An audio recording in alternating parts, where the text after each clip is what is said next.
Hello friends, this is Manish and you are watching my channel pharma bullet. तो दोस्तों, आज के इस वीडियो में हम केमिस्ट्री के एग्जाम टारगेटेड क्वेश्चंस देखने वाले हैं। इसमें analytical chemistry, instrumental chemistry, then organic, inorganic chemistry, ये सभी क्वेश्चंस इंक्लूड है। एंड ये सभी क्वेश्चंस आपके upcoming FDA and RRB exam के लिए मोस्ट इंपॉर्टेंट होने वाले हैं। ठीक है, तो स्टार्ट करते हैं। The region of the electromagnetic spectrum below 200 nanometer is known as far infrared region, far UV region, low UV region, microwave region. Region of electromagnetic spectrum below 200 nanometer. क्या बोलते हैं इसे? आरआरबी फार्मासिस्ट का previous year question है ये। तो इसे बोलते हैं far UV region. Option B will be your correct answer. The region of the electromagnetic spectrum below 200 nanometer is known as far UV region. Next question. The stationary liquid phase used for non-polar solutes in GLC is. The stationary liquid phase used for non-polar solutes in gas liquid chromatography. कौन सा होता है? Polyethylene glycol, squalene, benzene, celite. Stationary liquid phase used for non polar solutes in GLC. तो ये होता है squalane. Option B हो जाएगा आपका correct answer. Next question. IR cells are made up of. किससे बनते हैं IR cells? PTFE, polytetrafluoroethylene, quartz, lead sulphide, none of these. IR cells are made up of. तो आईआर सेल्स बनते हैं PTFE से, पॉलीटेट्रा फ्लोरोइथिलीन से। Option A will be your correct answer. यह होता है synthetic fluoropolymer made of carbon and fluorine, polytetrafluoroethylene. ठीक है, next question.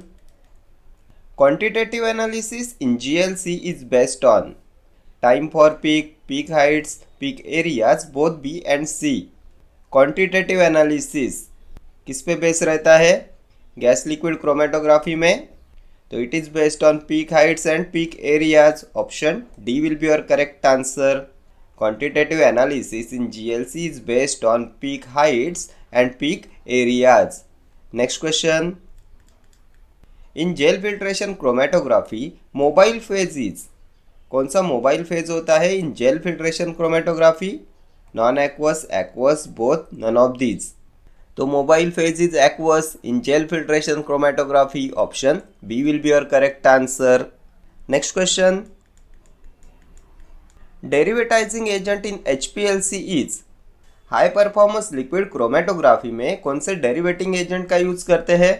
पैराब्रोमोफिनाइसिल ester, paranitrobenzyl ester, paranitrobenzyl oxime, all of the above. कौन से डेरिवेटिंग एजेंट का use करते हैं हाई परफॉर्मेंस लिक्विड क्रोमेटोग्राफी में? तो इसमें इन सब का यूज करते हैं। ऑप्शन डी हो जाएगा आपका correct answer. Paranitrobenzyl oxime, paranitrobenzyl ester and parabromophenacyl ester, ये सभी होते हैं derivatizing agent in HPLC. Next question. Example of complete chromatography is paper chromatography, TLC, both, HPLC.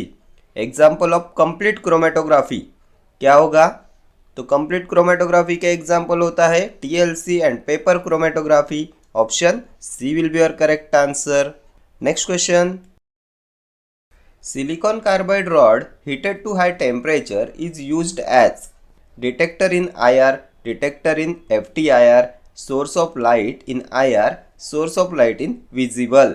Silicon carbide rod heated to high temperature किस लिए use करते हैं इसका? तो इसका यूज करते हैं as a detector in IR। Option A will be your correct answer. Next question.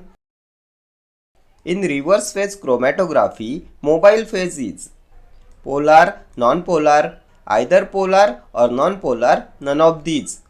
In reverse phase chromatography mobile phase कौन सा होता है? तो रिवर्स फेज में मोबाइल फेज होता है polar. Option A. Next question. In paper chromatography the separation of components takes place due to. किससे होता है separation of components in paper chromatography? Due to potential difference, due to refractive index, due to partition coefficient, none of the above. In paper chromatography the separation of components takes place due to. तो ये होता है due to partition coefficient. Option C will be your correct answer. Next question पे चलेंगे। Singlet 1380 reciprocal centimetres is due to tertiary butyl, gem dimethyl, tertiary vinyl, none of the above. Singlet 1380 reciprocal centimetre किससे होता है? तो ये होता है due to gem dimethyl. Option B will be your correct answer. ये भी प्रीवियस ईयर पूछा हुआ क्वेश्चन है। Next question. When the stationary phase in a liquid and the mobile phase is either a liquid or gas, the technique is called as। अगर liquid and mobile phase में आपका stationary phase either liquid है और gas है तो उस technique को क्या बोला जाता है? Adsorption chromatography, partition chromatography, gas chromatography, electrophoresis. When the stationary phase in liquid and the mobile phase is either liquid or gas, the technique is called as। तो ये पार्टीशन क्रोमेटोग्राफी होता है ना, ऑप्शन बी हो जाएगा आपका correct answer. Next question पे चलते हैं। In gel permeation chromatography mobile phase is aqueous, non aqueous, both, none of these. In gel permeation chromatography mobile phase क्या होता है? तो जेल परमिएशन क्रोमेटोग्राफी में नॉन एक्वस होता है mobile phase, option B. Next question. Purity of water can be assessed by determining one of its following properties instrumentally. PH, conductivity, viscosity, refractivity. किसे determine करते हैं प्यूरिटी ऑफ वाटर? ये भी most frequently asked question है। तो ये conductivity होता है, option B. Purity of water can be assessed by determining conductivity. Next question. In column chromatography, strongest adsorbent is। इनमें से कौन सा है strongest adsorbent in column chromatography? Alumina, silica gel, charcoal, insulin। In column chromatography, strongest adsorbent is कौन सा होगा? तो ये चारकोल होता है ना strongest adsorbent, option C. Next question. In gas chromatography, particle size of packing material is dash mesh। कितना होता है particle size of packing material in gas chromatography? 80 to 120, 10 to 50, 100 to 120, none of these। In gas chromatography, particle size of packing material कितना होता है? तो ये होता है 80 to 120, option A will be your correct answer। Next question। In HPLC, sample introduction is done mainly by using। किसका use करते हैं for sample introduction in HPLC? High performance liquid chromatography, rotary valve, check valve, both और none of these. तो HPLC में sample introduction is done by using rotary valve, option A will be your correct answer. Next question. In thermal conductivity detector coil is made of tungsten, rhenium, tungsten rhenium alloy, none of these. किससे बनती है coil in thermal conductivity detector? तो ये coil होती है tungsten rhenium alloy की, option C हो जाएगा आपका correct answer. In thermal conductivity detector coil is made of tungsten rhenium alloy. Next question. The pyroelectric detector converts electromagnetic radiation into electric signals, fluorescence, electrons, visible light. किसमें convert करता है electromagnetic radiation को pyroelectric detector? तो यही नहीं convert करता है electric signals में, option A will be your correct answer. The pyroelectric detector converts electromagnetic radiation into electric signals. Next question. Affinity chromatography is specialised form of. इसका form होता है affinity chromatography? Adsorption chromatography, partition chromatography, both of the above, size exclusion chromatography, affinity chromatography. तो ये होता है specialised form of adsorption chromatography, option A हो जाएगा आपका करेक्ट आंसर। ठीक है, नेक्स्ट क्वेश्चन पे चलेंगे। Qualitative analysis in GLC is based on time required for the peaks to appear, peak heights, peak areas, all of the above. Qualitative analysis, तो GLC में qualitative analysis base होता है time required for the peak to appear पे, option A will be your correct answer. And quantitative analysis में ये base होता है peak heights पे एंड पीक एरियाज पे। ठीक है, next question. In TLC fluorescent indicator is, कौन सा होता है fluorescent indicator in TLC? Thin layer chromatography, zinc silicate, zinc stearate, zinc sulphate, none of these. तो जिंक सिलिकेट होता है ना TLC में fluorescent indicator, option A will be your correct answer.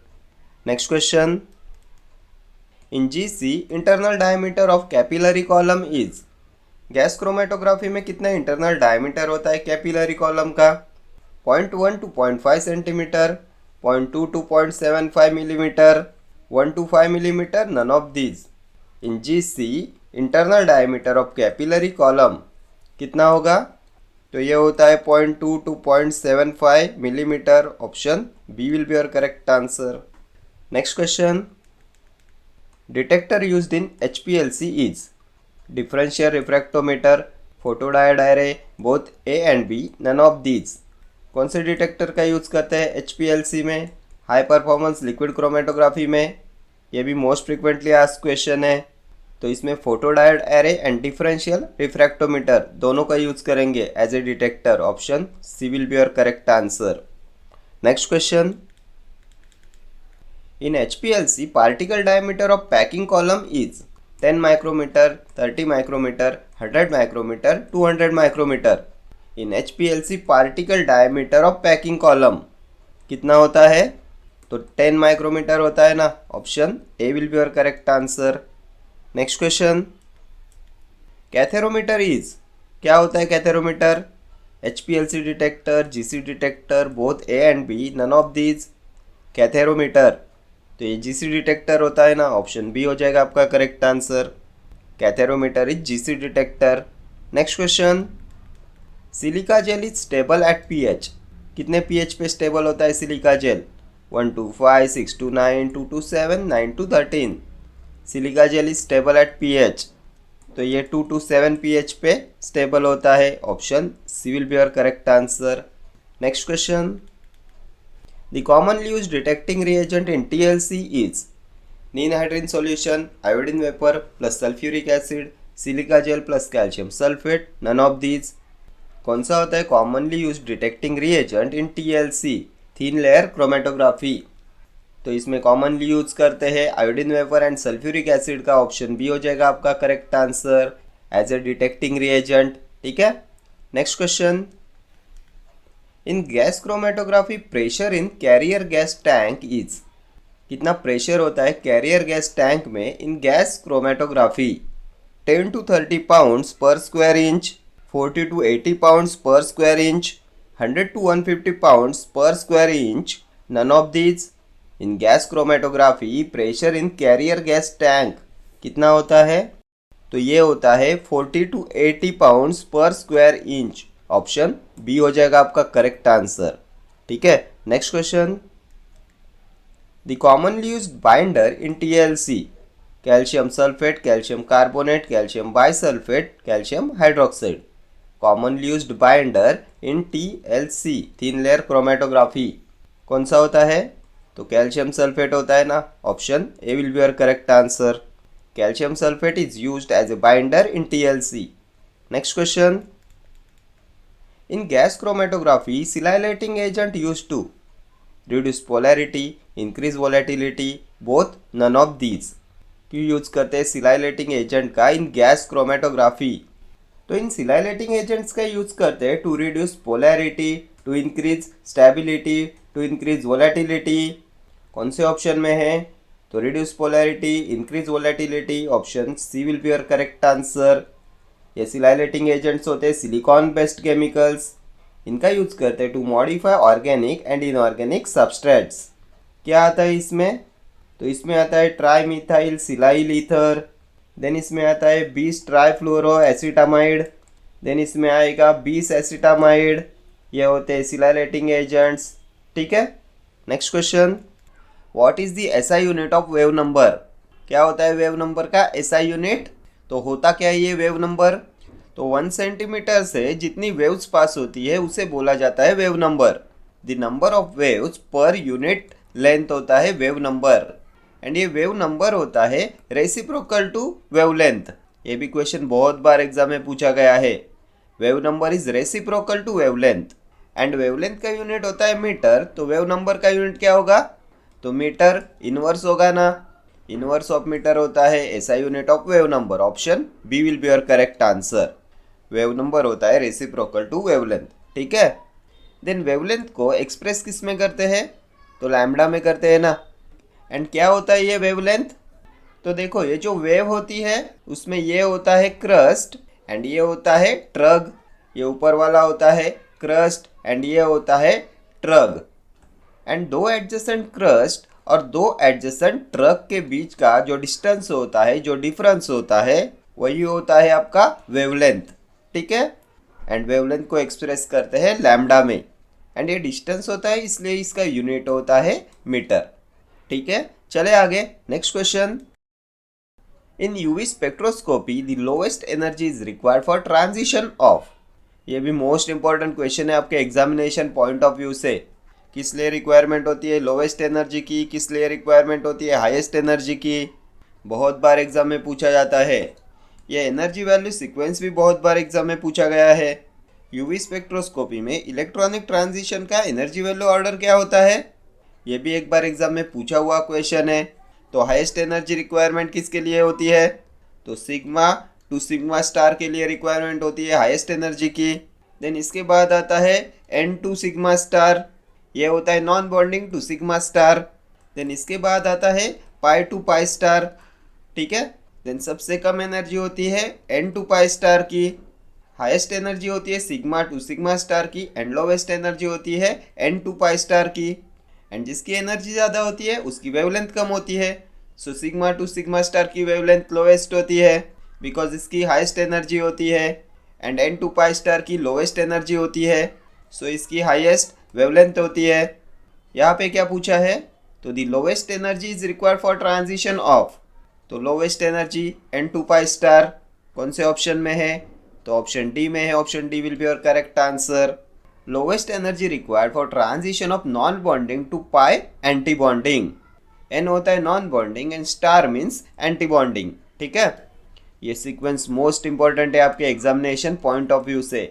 Non bonding से पाई एंटी बॉन्डिंग में transmission के लिए lowest energy requirement होती है एंड सिग्मा से सिग्मा के एंटी बॉन्डिंग में ट्रांसमिशन के लिए हाईएस्ट एनर्जी की रिक्वायरमेंट होती है, ठीक है। नेक्स्ट क्वेश्चन पे चलते हैं। Match the following. यहाँ पे दिया है red shift, auxochromes, chromophores, blue shift. यहाँ पे carbonyl group, increase in wavelength of absorption, amino group, decrease in wavelength of absorption. तो रेड शिफ्ट के बारे में हमने क्या देखा था, क्या होती है ये? तो ये बैथोक्रोमिक शिफ्ट होती है ना। हमने देखा था ना the maximum absorption is shifted to longer wavelength in red shift. तो क्या होगा इसका? तो increase in wavelength of absorption, P का सेकेंड हो जाएगा। एंड दूसरा हमने क्या देखा था? तो ब्लू शिफ्ट के बारे में देखा था ना, ये होती है hypsochromic shift. Maximum absorption shifted to shorter wavelength होता है ब्लू शिफ्ट। तो ब्लू शिफ्ट का हो जाएगा decrease in wavelength of absorption, so इसका 4 हो जाएगा। ऑक्सोक्रोम्स क्या होते हैं? तो ये कलर एनहांसिंग ग्रुप होता है ना ऑक्सोक्रोम, ये कलर की इंटेंसिटी को इंक्रीज कराता है। एंड एक क्रोमोफोर्स से अटैच होता है। क्या आता है इसमें? तो इसमें OH ग्रुप आता है, देन अमाइनो ग्रुप आता है। तो ये अमाइनो ग्रुप हो जाएगा ऑक्सोक्रोम्स का, Q का 3 हो जाएगा। एंड क्रोमोफोर्स क्या होते हैं? तो ये कलर के लिए रिस्पॉन्सिबल होते हैं, ये कलर इम्पार्ट करते हैं। इसमें क्या आता है? तो इसमें आते हैं ईस्टर्स, देन नाइट्राइल ग्रुप आता है, इथाइलिन आता है, देन कार्बोनिल ग्रुप आता है, कार्बोनिल ग्रुप। सो क्रोमोफोर्स का कार्बोनिल ग्रुप हो जाएगा, R का 1 हो जाएगा। तो अभी कौन से ऑप्शन में दिया है? P2, Q3, then R1 and S4, 2 3 1 4। तो 2 1 4 3, 4 2 3 1, 3 1 2 4, 2 3 1 4। Option D will be your correct answer. Red shift का हो जाएगा increase in wavelength of absorption. Auxochromes होते हैं amino group and OH group, ये कलर एनहांसिंग ग्रुप होता है, ये कलर की इंटेंसिटी को बढ़ाते हैं। देन क्रोमोफोर्स कलर के लिए रिस्पॉन्सिबल होते हैं, esters, nitrile group, then ethylene and carbonyl group इसमें आता है। एंड ब्लू शिफ्ट होती है hypsochromic shift, decrease in wavelength of absorption, ठीक है। नेक्स्ट क्वेश्चन पे चलते हैं। One of the following wavelength regions is used for near IR। तो ये near I R, then mid I R and far I R, ये भी बहुत इंपॉर्टेंट है आपके एग्जामिनेशन पॉइंट ऑफ व्यू से। क्या होता है near wavelength region, mid wavelength region and far wavelength region. तो देखो नियर में आता है 0.8 टू 2.5 माइक्रोमीटर, देन 2.5 माइक्रोमीटर से 15 तक आता है मिड वेवलेंथ रीजन, एंड 15 से लेके 200 माइक्रोमीटर तक होता है फार वेवलेंथ रीजन। ये हो गया आपके वेवलेंथ की टर्म में। तो यहाँ पे क्या पूछा है, तो नियर आई आर क्या हो जाएगा, तो 0.8 टू 2.5 माइक्रोमीटर। क्या दिया है हमें ऑप्शंस में, तो 400 nanometre to 800 nanometre, then 800 nanometre to 2.5 micrometre. तो यही हो जाएगा आपका करेक्ट आंसर, ऑप्शन बी। ये 800 नैनोमीटर होता है 0.8 माइक्रोमीटर, यही देखा ना हमने, 0.8 माइक्रोमीटर टू 2.5 माइक्रोमीटर होता है नियर आई आर। एंड ये हो गया इन टर्म्स ऑफ वेवलेंथ। अगर हम बात करें in terms of wave number, तो ये हो जाएगा 12,500 centimetre inverse to 4,000 centimetre inverse. Then mid I R क्या हो जाएगा in terms of wave number, तो ये होता है 4,000 to 667 centimetre inverse in terms of wave number. Then far I R के लिए ये क्या होगा, तो 400 टू 10 सेंटीमीटर इनवर्स।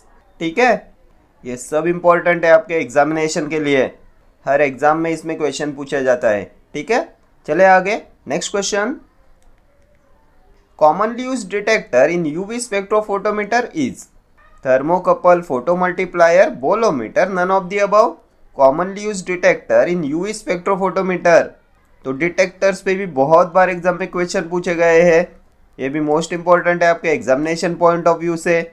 सभी डिटेक्टर्स आपको बाय हार्ट चाहिए, तो कौन सा होगा यूवी स्पेक्ट्रोमीटर में कॉमनली यूज्ड डिटेक्टर, तो ये होता है photo multiplier, option B will be your correct answer. Next question पे चलते हैं। Mercury lamp is used as radiation source in which technique, colorimetry, fluorimetry, UV visible spectroscopy, infrared. किस में यूज करते हैं मर्क्यूरी लैम्प का एज ए रेडिएशन सोर्स, तो इसका यूज आईआर में करते हैं ना, option D will be your correct answer. IR radiation source होता है ना मर्क्यूरी आर्क, देन और क्या होता है, तो नर्नस्ट ग्लोअर होता है, Nernst glower, then Globar source होता है, और क्या होता है, तो इनकैंडेसेंट लैम्प होता है, incandescent lamp, then Globar source, Nernst glower, mercury arc, ये होते हैं आईआर रेडिएशन सोर्सेस। ठीक है, इनमें से ये ग्लोबर सोर्स पे क्वेश्चन पूछा गया है।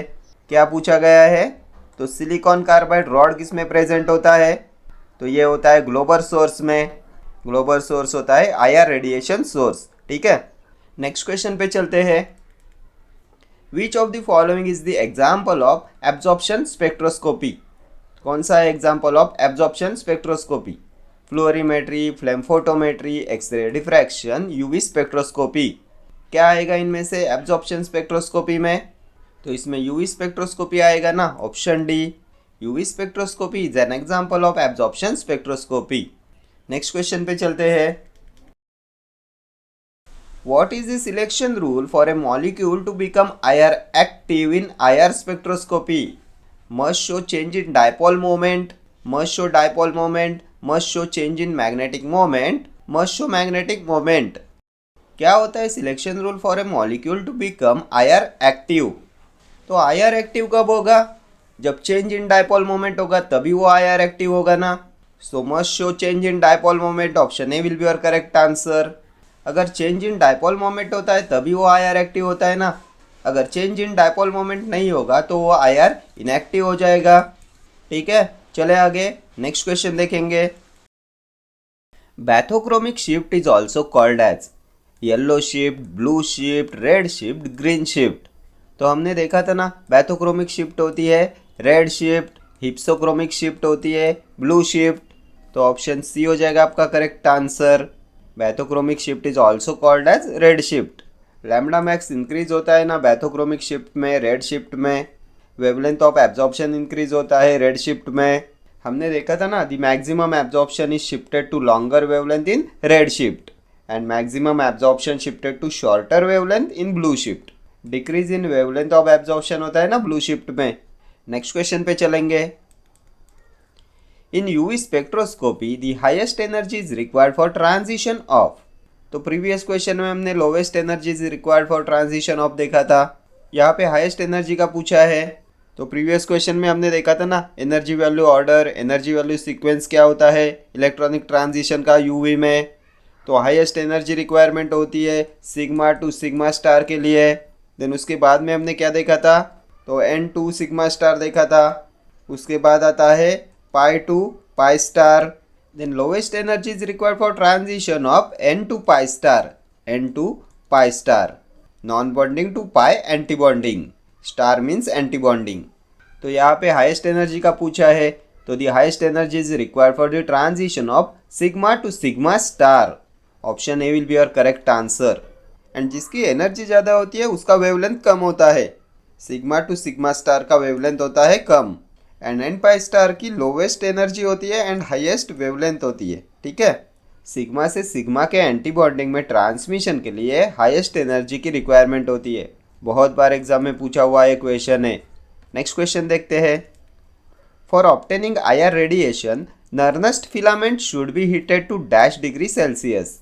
तो हमने कौन से सोर्सेस देखे थे IR रेडिएशन सोर्सेस, तो उसमें हमने देखा था ना नर्नेस्ट ग्लोबर, देन मर्क्यूरी आर्क देखा था, ग्लोबर सोर्स देखा था, इनकैंडेसेंट लैम्प देखा था। ये होते हैं IR radiation sources.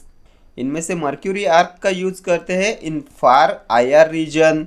Then silicon carbide का रॉड किस में होता है, तो ग्लोबर सोर्स में होता है सिलिकॉन कार्बाइड का रॉड, इसे हीट किया जाता है। देन ये जो नर्नेस्ट फिलामेंट होता है इसे हीट किया जाता है 2000 to 1800 degree Celsius. 1000 to 1800 degree Celsius पे हीट करेंगे इसे, तो ये IR रेडिएशन प्रोड्यूस कराता है। ऑप्शन ए हो जाएगा आपका correct answer. Nernst filament should be heated to 1000 to 1800 degree Celsius. Next question देखते हैं। Which of the following solvent is used for UV spectroscopy. कौन से सॉल्वेंट का यूज करते हैं यूवी स्पेक्ट्रोस्कोपी में, water, ethanol, cyclohexane, all of the above. तो इन सब का यूज करते हैं ना यूवी स्पेक्ट्रोस्कोपी में as a solvent. Option D will be your correct answer. Next question.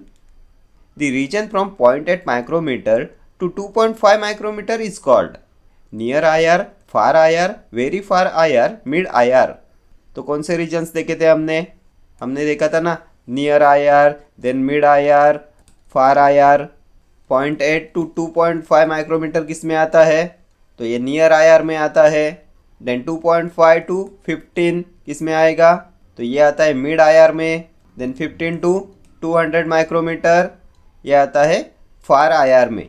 ठीक है, एंड ये होता है इन टर्म्स ऑफ वेवलेंथ। तो यहाँ पे किसका पूछा है, तो रीजन फ्रॉम 0.8 टू 2.5 माइक्रोमीटर किस में आएगा, तो near IR, option A. Then अगर आपको नैनोमीटर में पूछा जाए तो क्या होगा, तो 800 टू 2500 नैनोमीटर्स, ये आपको नैनोमीटर में भी पूछा जाता है। ठीक है, देन अगर आपको ये in terms of wave number पूछा जाए तो क्या होगा, तो 12,500 centimetre inverse to 4,000 centimetre inverse, ये होता है in terms of wave number. ये question in terms of wave number भी पूछा जाता है। ठीक है, 12,500 centimetre inverse to 4,000 centimetre inverse. Then in terms of wave number mid IR क्या होता है, तो ये होता है 4,000 to 667 centimetre inverse. Next question पे चलेंगे। What is the wavelength range for UV visible radiation. कितना वेवलेंथ रेंज होता है फॉर यूवी विजिबल रेडिएशन, तो ये यूवी के लिए होता है 200 टू 400 एंड विजिबल के लिए होता है 400 टू 800। यहाँ पे दोनों पूछा है, सो क्या होगा 200 टू 800 कौन से ऑप्शन में है, तो ऑप्शन सी में है। Option C will be your correct answer, 200 nanometre to 800 nanometre. ठीक है, next question. The maximum absorption is shifted to longer wavelength, bathochromic shift, hyperchromic shift, hypochromic shift, hypsochromic shift. The maximum absorption is shifted to longer wavelength. तो longer wavelength किस में होगा, red shift में, bathochromic shift में। Option A will be your correct answer. हमने देखा था ना रेड शिफ्ट में, बैथोक्रोमिक शिफ्ट में लैम्बडा मैक्स इंक्रीज होता है, increase in wavelength of absorption होता है ना रेड शिफ्ट में। एंड ये हिप्सोक्रोमिक शिफ्ट होती है ब्लू शिफ्ट, इसमें maximum absorption is shifted to shorter wavelength. Next question. In far infrared region the radiation source used is incandescent lamp, Nernst glower, global source, mercury arc. In far infrared region the radiation source used is. तो ये भी हमने previous question में discuss किया था. कौन से sources देखे थे हमने आईआर रेडिएशन के? तो मर्क्यूरी आर्क देखा था, ग्लोबल सोर्स देखा था, नर्नेस्ट ग्लोवर देखा था एंड इनकैंडेसेंट लैम्प देखा था. इसमें हमने देखा था ना, mercury arc is used in far IR region as radiation source. Option D will be your correct answer. Far infrared region में रेडिएशन सोर्स यूज होता है mercury arc. Then global source में सिलिकॉन कार्बाइड रॉड यूज होता है. Then नर्नेस्ट filament को कितने temperature पे heat करते हैं? तो 1000 टू 1800 डिग्री सेल्सियस. इतने टेम्परेचर में हीट करेंगे तो ये आईआर रेडिएशन प्रोड्यूस कराता है. ठीक है. Next question. Dash is defined as total number of waves which can pass through a space of 1 centimetre. Wave number, wavelength, frequency, none of the above. Total number of waves which can pass through a space of 1 centimeter. क्या बोलते हैं इसे? इसका definition है ये. तो ये wave number का डेफिनेशन होता है ना. Option A will be your correct answer. 1 centimetre से जितनी भी वेव्स पास होती है उसे बोलते हैं wave number. Number of waves per unit length होता है वेव नंबर. देन ऐसा यूनिट क्या देखा था हमने वेव नंबर का? तो मीटर इनवर्स देखा था ना. मीटर इनवर्स क्यों होता है इसका यूनिट? तो ये जो वेव नंबर होता है ये होता है रेसिप्रोकल टू वेवलेंथ. वेवलेंथ का यूनिट क्या होता है? तो मीटर. एंड इसलिए वेव नंबर का यूनिट होता है मीटर इनवर्स. एंड वेवलेंथ क्या होता है? तो हमने देखा था ना, ये जो वेव होती है इसमें ये होता है क्रस्ट एंड ये होता है ट्रग. एंड दो एडजेसेंट क्रस्ट और दो एडजेसेंट ट्रग के बीच का डिस्टेंस होता है wavelength. And wavelength is expressed in lambda. Then frequency का यूनिट क्या है? तो हर्ट्ज होता है ना फ्रीक्वेंसी का यूनिट. नेक्स्ट क्वेश्चन देखते हैं. What is the wavelength of mid IR? तो अभी ऑप्शन सी मत देखो, बहुत बार हमने डिस्कस किया हुआ है. Near IR, then mid IR and far IR. In terms of wavelength near IR क्या होता है? तो ये होता है 0.8 to 2.5 micrometre. Then mid IR 2.5 to 15 micrometre. Then 15 to 200 far IR. ये होगा in terms of wavelength. Then in terms of wave number क्या होता है ये? तो नियर आईआर तो 12,500 centimetre inverse to 4,000 centimetre inverse. ये होता है near IR. Then mid IR तो 4,000 to 667 centimetre inverse. And above 667 centimetre inverse होता है फार आईआर. क्या पूछा है क्वेश्चन में? तो मिड आईआर. तो ये हो जाएगा 4,000 centimetre inverse to 667 centimetre inverse. Option C will be your correct answer. Next question. Which of the following is chromophore? Nitrile group, esters, carbonyl group, all of the above. Chromophore क्या होता है? Chromophore तो हमने chromophore देखा था, auxochrome देखा था. क्या होते हैं ये? तो क्रोमोफोर्स कलर के लिए रिस्पॉन्सिबल होते हैं. इसमें ईस्टर्स आता है, नाइट्राइल ग्रुप आता है, इथाइलिन आता है, कार्बोनिल ग्रुप आता है. देन ये जो ऑक्सोक्रोम्स होते हैं ये कलर की इंटेंसिटी को इंक्रीज कराते हैं. ये क्रोमोफोर के साथ अटैच होते हैं and intensity of colour increase कराते हैं. ये कलर एनहांसिंग ग्रुप होता है ऑक्सोक्रोम. इसमें अमाइनो ग्रुप आता है एंड OH ग्रुप आता है. यहाँ पे क्या पूछा है? तो क्रोमोफोर तो nitrile group, esters, carbonyl group ये सब होते हैं. Option D will be your correct answer. Next question. Silicon carbide rod heated to a high temperature is used as.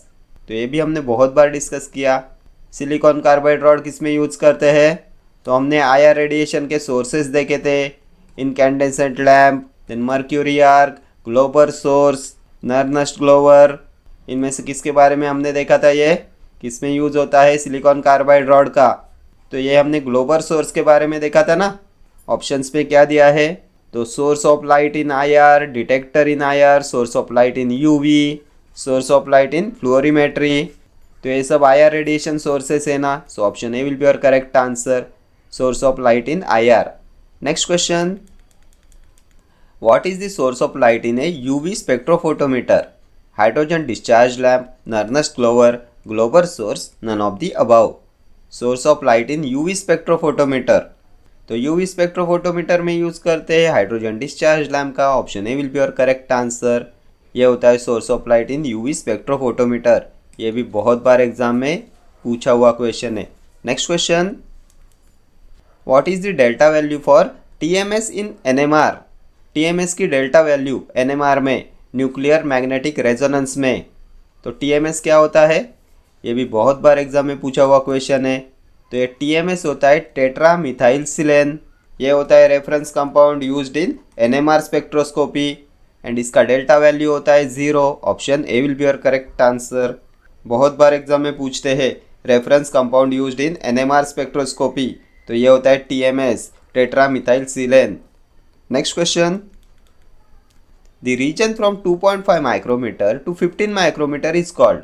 तो अभी ऑप्शन सी मत देखो, द रीजन फ्रॉम 2.5 टू 15 किस में आता है? तो 0 to 8 to 2.5, near IR 2.5 to 15, mid IR 15 to 200, far IR. तो 2.5 to 15 ये आएगा मिड आईआर में। Option D will be your correct answer. Next question, types of sources materials in UV visible spectroscopy. Hydrogen deuterium lamp, tungsten lamp, xenon arc lamp, all of the above.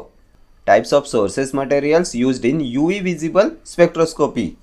तो UV visible spectroscopy में ये सब होते हैं sources materials। Option D will be your correct answer.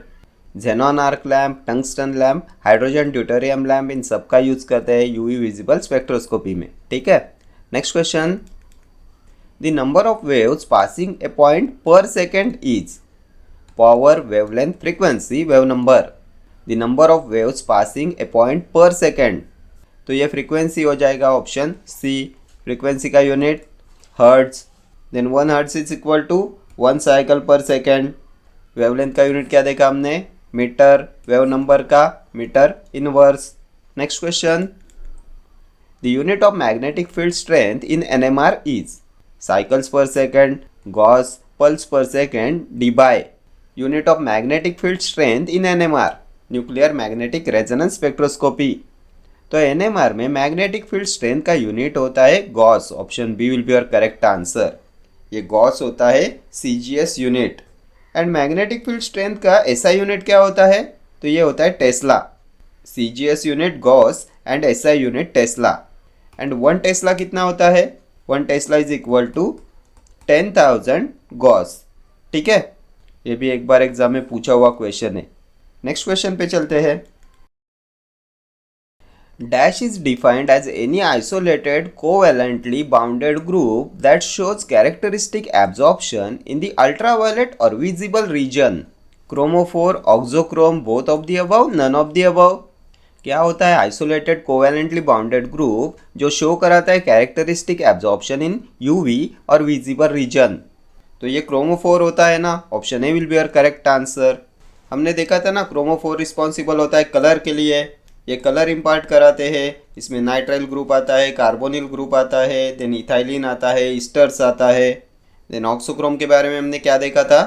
तो ये colour की intensity को बढ़ाता है। ये क्रोमोफोर के साथ अटैच होकर कलर की इंटेंसिटी को इंक्रीज कराता है। कलर एनहेंसिंग ग्रुप होता है ऑक्सोक्रोम। इसमें OH ग्रुप आता है, देन अमाइनो ग्रुप आता है। ठीक है, हमने मैच दी फॉलोइंग में देखा था ना इसी वीडियो में। ऑक्सोक्रोम में आता है अमाइनो ग्रुप, क्रोमोफोर में आता है कार्बोनिल ग्रुप। ठीक है। Next question, in UV spectroscopy the sample cells made up of, किससे बनी हुई होती है sample cells in UV spectroscopy?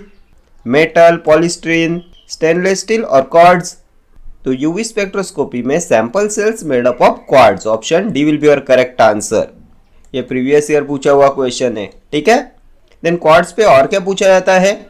तो if analytical work has to be carried out in UV region then cuvette must be made up of, किससे बना हुआ चाहिए cuvette if analytical work has to be carried out in UV region? RRB का previous year question है ये। तो ये होना चाहिए क्वार्ट्ज का। ठीक है, ये दोनों प्रीवियस ईयर पूछे हुए क्वेश्चन से। नेक्स्ट क्वेश्चन देखेंगे। Increase in the extent of conjugation of A double bonded system results in hyperchromic shift, hypochromic shift, hypsochromic shift, bathochromic shift. Increase in the extent of conjugation of A double bonded system क्या होता है इससे? तो देखो, ये यहाँ पे होता है आपका ई मैक्स एंड यहाँ पे होता है ये लैम्डा मैक्स। ये होता है वेवलेंथ। ये ऐसे होता है ना, ये यहाँ पे होता है बैथोक्रोमिक, यहाँ पे होता है हिप्सोक्रोमिक, यहाँ पे होता है हाइपरक्रोमिक एंड यहाँ पे होता है हाइपोक्रोमिक। तो ये जो नीचे वेवलेंथ होता है लैम्डा मैक्स होता है, ये जब इंक्रीज होता है तो एक्सटेंट ऑफ कॉन्जुगेशन इंक्रीज होता है, तो बैथोक्रोमिक शिफ्ट होता है ना। एंड अगर लैम्डा मैक्स डिक्रीज होता है तो होता है hypsochromic shift. Hypsochromic shift is also known as blue shift and bathochromic shift होती है रेड शिफ्ट। देन अगर इंटेंसिटी इंक्रीज होता है तो होता है हाइपरक्रोमिक शिफ्ट एंड अगर इंटेंसिटी डिक्रीज होता है तो क्या होता है, तो हाइपोक्रोमिक शिफ्ट। ठीक है, क्वेश्चन में क्या पूछा है, तो increase in the extent of conjugation of double bonded system results in, तो एक्सटेंट ऑफ कॉन्जुगेशन इंक्रीज होता है तो बैथोक्रोमिक शिफ्ट होता है ना, रेड शिफ्ट होता है। Option D will be your correct answer. ये हिप्सोक्रोमिक शिफ्ट होता है आपका ब्लू शिफ्ट। ठीक है, next question, what is the normal range of fingerprint region in IR. क्या होता है फिंगरप्रिंट रीजन का नॉर्मल रेंज इन आईआर। तो ये फिंगरप्रिंट रीजन किस में आता है, तो ये मिड आईआर में आता है ना। मिड आईआर के दो टाइप्स होते हैं, एक होता है फिंगरप्रिंट रीजन एंड दूसरा होता है functional group region. Fingerprint region क्या होता है, तो ये होता है 1500 to 500 centimetre inverse and functional group region क्या होता है, तो ये होता है 4000 टू 1500 सेंटीमीटर इनवर्स। ये दोनों क्वेश्चंस पूछे जाते हैं एग्जाम में। Normal range of fingerprint region in IR होता है 1500 to 500 centimetre inverse and normal range of functional group region होता है 4000 टू 1500 सेंटीमीटर इनवर्स। ठीक है, यहाँ पे क्या पूछा है, तो फिंगरप्रिंट रीजन क्या होगा, तो ऑप्शन सी में दिया है ना 1500 to 500 centimetre inverse, option C. ये ऑप्शन बी में दिया है, ये होता है फंक्शनल ग्रुप रीजन। ठीक है, नेक्स्ट क्वेश्चन देखते हैं। Bending vibrations include all of the following except rocking, stretching, twisting, waging. Bending vibrations include all of the following except पूछा गया है, इनमें से क्या नहीं आता बेंडिंग वाइब्रेशंस में। तो बेंडिंग वाइब्रेशंस हमने किस में देखा था, तो मॉलिक्यूलर वाइब्रेशंस होते हैं ना दो टाइप्स के, एक होता है स्ट्रेचिंग वाइब्रेशन एंड दूसरा होता है बेंडिंग वाइब्रेशंस। स्ट्रेचिंग में क्या आता है, तो स्ट्रेचिंग में एक आता है सिमेट्रिक एंड दूसरा आता है असिमेट्रिक। बेंडिंग में क्या आता है, तो एक आता है इन प्लेन एंड दूसरा होता है आउट प्लेन। अभी इस इन प्लेन में क्या आता है, तो इसमें आता है आपका scissoring and rocking. Out plane में क्या आएगा, तो वैगिंग आता है एंड ट्विस्टिंग आता है। ये सब इंपॉर्टेंट है आपके एग्जामिनेशन पॉइंट ऑफ व्यू से, हर एग्जाम में इस पे क्वेश्चन पूछा जाता है। ठीक है, तो यहाँ पे क्या पूछा है हमें, bending vibrations include all of the following except. तो रॉकिंग किसमें आता है, तो इन प्लेन में देखा ना हमने, बेंडिंग में आता है। देन स्ट्रेचिंग, तो स्ट्रेचिंग अलग होता है, यही हो जाएगा आपका करेक्ट आंसर, ऑप्शन बी। ये बेंडिंग में नहीं आता स्ट्रेचिंग। ट्विस्टिंग एंड वैगिंग कहाँ पे देखा हमने, तो यहाँ पे देखा ना आउट प्लेन में, ये भी बेंडिंग में आता है। ठीक है, एंड जो स्ट्रेचिंग वाइब्रेशंस होते हैं it requires more energy as compare to bending vibration. ठीक है, ये भी प्रीवियस ईयर क्वेश्चन है, stretching vibration required more energy as compare to bending vibration. Next question पे चलेंगे। The region of electromagnetic spectrum below 200 nanometre is known as vacuum ultraviolet, far UV region, microwave region. The region of electromagnetic spectrum below 200 nanometre क्या बोलते हैं इसे, तो हमने last video में UV visible का देखा था ना, कितना देखा था, तो 200 टू 800 देखा था ना। तो बिलो 200 होता है vacuum ultraviolet, option A will be your correct answer. The region of electromagnetic spectrum below 200 nanometre is known as vacuum ultraviolet, vacuum UV. ठीक है, next question. Bathochromic shift involves increase in intensity of absorption, decrease in intensity of absorption, increase in wavelength of maximum absorption, decrease in wavelength of maximum absorption. Bathochromic shift involves, तो ये bathochromic shift and hypsochromic shift, इस पे बहुत बार exam में question पूछे जाते हैं। मोस्ट इंपॉर्टेंट है ये आपके एग्जामिनेशन पॉइंट ऑफ व्यू से। हमने देखा था ना क्या होता है बैथोक्रोमिक शिफ्ट, तो रेड शिफ्ट होता है, इसमें लैम्बडा मैक्स इंक्रीज होता है, maximum absorption is shifted to longer wavelength होता है ना, बैथोक्रोमिक शिफ्ट, रेड शिफ्ट। तो क्या होगा correct answer, increase in wavelength of maximum absorption, option C. ये decrease in wavelength of maximum absorption क्या होता है? तो ये ब्लू शिफ्ट होता है, हिप्सोक्रोमिक शिफ्ट होता है। Then increase in intensity of absorption, तो ये होता है hyperchromic shift. And decrease in intensity of absorption, तो ये होता है हाइपोक्रोमिक शिफ्ट। ठीक है, नेक्स्ट क्वेश्चन देखते हैं। Which of the following prisms will you use for IR spectroscopy? IR spectroscopy में कौन से प्रिज्म्स का यूज करते हैं? Glass prism, fuse silica prism, prism coated with NaCl, ये कोटेड है, coated with NaCl, all of the above. Prisms used for IR spectroscopy, तो IR spectroscopy के लिए यूज करते हैं प्रिज्म कोटेड विथ NaCl का, option C will be your correct answer. Glass prism का use किस में करते हैं? तो विजिबल में करते हैं ना। देन क्वार्ट्ज का यूज किस में करते हैं? तो इसका करते हैं यूवी में। ठीक है, next question. Colour imparting group is chromophore, carbonyl, both A and B, auxochrome. Colour imparting group, तो ये भी हमने प्रीवियस वीडियो में डिस्कस किया था। क्रोमोफोर क्या होते हैं, देन ऑक्सोक्रोम्स क्या होते हैं, क्या देखा था हमने? तो ये क्रोमोफोर कलर के लिए रिस्पॉन्सिबल होते हैं ना, कलर इंपार्टिंग ग्रुप होते हैं ये। क्या देखा था हमने इसमें? तो ईस्टर्स आते हैं, नाइट्राइल ग्रुप देखा था, देन कार्बोनिल ग्रुप देखा था, इथाइलिन आता है। देन ऑक्सोक्रोम्स के बारे में क्या देखा था हमने? तो ये कलर एनहेंसिंग ग्रुप होता है, ये क्रोमोफोर के साथ अटैच होता है एंड कलर की इंटेंसिटी को इंक्रीज कराता है। इसमें आता है आपका OH group, then amino group. ठीक है, तो यहाँ पे क्या पूछा है? कलर इंपार्टिंग ग्रुप, तो ये क्रोमोफोर होता है, ऑप्शन ए हो जाएगा आपका करेक्ट आंसर। कार्बोनिल क्या है? तो carbonyl, ethylene, then esters, nitrile group chromophores में आते हैं ना, ये कलर इंपार्टिंग ग्रुप होते हैं ये। अरे ये भी आ जाएगा आपके आंसर में, यही पूछा है ना कलर इंपार्टिंग ग्रुप, तो क्रोमोफोर, कार्बोनिल दोनों हो जाएंगे, option C will be your correct answer.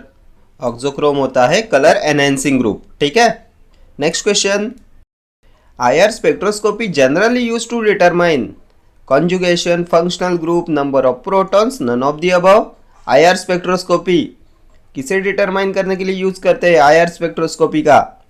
तो फंक्शनल ग्रुप डिटरमाइन करने के लिए यूज करते हैं ना आईआर स्पेक्ट्रोस्कोपी का, option B will be your correct answer. IR spectroscopy generally use to determine functional group. Then conjugation के लिए किसका यूज करते हैं? कॉन्जुगेशन क्या होता है? तो डबल बॉन्ड होता है ना, एंड कॉन्जुगेशन के लिए यूवी का यूज करते हैं। UV spectroscopy generally use to determine conjugation. ठीक है, ये दोनों क्वेश्चन अभी तक के पूछे हुए क्वेश्चन है। नेक्स्ट क्वेश्चन देखते हैं। The principle of infrared spectra is based upon electronic excitation, resonance, dissociation, molecular vibrations. किस पे बेस रहता है प्रिंसिपल ऑफ इंफ्रारेड स्पेक्ट्रा? तो ये मॉलिक्यूलर वाइब्रेशंस पे बेस रहता है ना, option D will be your correct answer. हमने देखा था ना कौन से मॉलिक्यूलर वाइब्रेशंस होते हैं? तो स्ट्रेचिंग वाइब्रेशंस होते हैं, देन बेंडिंग वाइब्रेशंस होते हैं। स्ट्रेचिंग में क्या आता है? तो सिमेट्रिक एंड असिमेट्रिक आता है। बेंडिंग में क्या आता है? तो इन प्लेन आता है, आउट प्लेन आता है। आउट प्लेन में क्या आता है? तो वैगिंग आता है एंड ट्विस्टिंग आता है। इन प्लेन में क्या आएगा?